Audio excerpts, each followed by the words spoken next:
Assalaamu calaykum waraxmatullaahi tacaala wabarakaatuhu. Kulanti wacan oo wanaagsan daawadayaal kusoo dhowaada muuqaal cusub.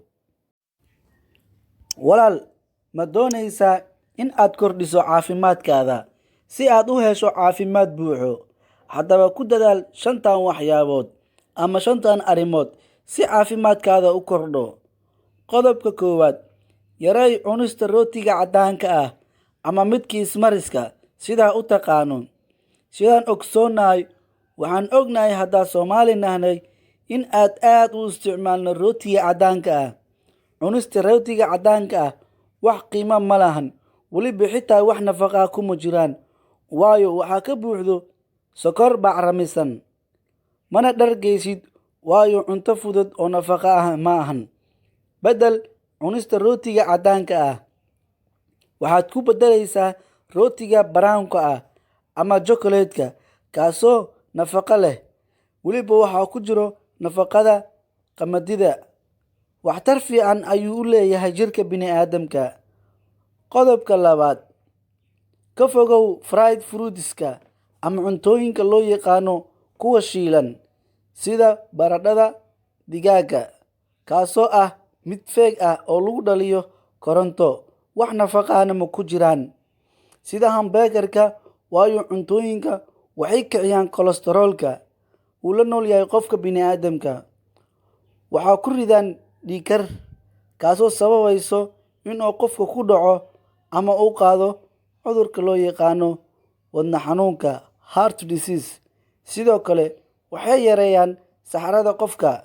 Marka ka fogaa walaalayaal. Qodobka saddexaad, jalaatada ama ice cream-ka. Wallaahi waxaan aad u isticmaalnaa haddaa Soomaali nahna ice cream-ka. Zaid ayaan u isticmaalnaa mar kasto, waayo faa'iido kama helno, nafaqana warkeedana iska daay. Cunista jalaatada caafimaad lagama helo, waxay ku kiciyaan qofka dhiigkar. Iskana ilaali, iskana jooji haddii aad isticmaasho jalaatada. Qodobka afaraad waa qodobka ugu muhiimsan, isticmaalka cunista bariiska caddaanka ah.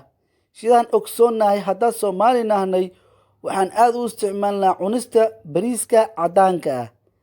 Xalfad ama munaasabad walba oo Soomaali qabsato, waxaa laga kariyaa ama laga diyaariyaa bariiska caddaanka ah.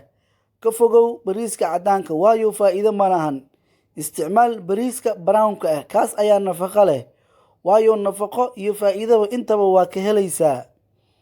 Qodobka shanaad, sokorta.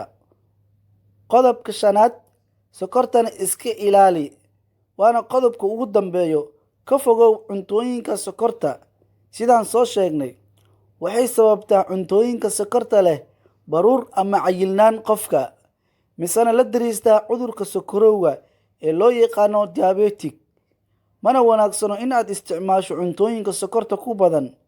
Fadlan iska jooji cunista iyo cuntooyinka sokorta ka buuxaan, waayo waxaa kala kulmi kartaa dhibaatooyin aad u fara badan oo xanuuno ah. Fadlan waa dardaaran, jooji cuntooyinka sokorta ka buuxdo. Halkan ayaan ku soo koobaynaa muuqaalka cashirkeena. Wabillaahi towfiiq, is aragti dambe oo xiiso leh. Assalaamu calaykum waraxmatullaahi wabarakaatuhu.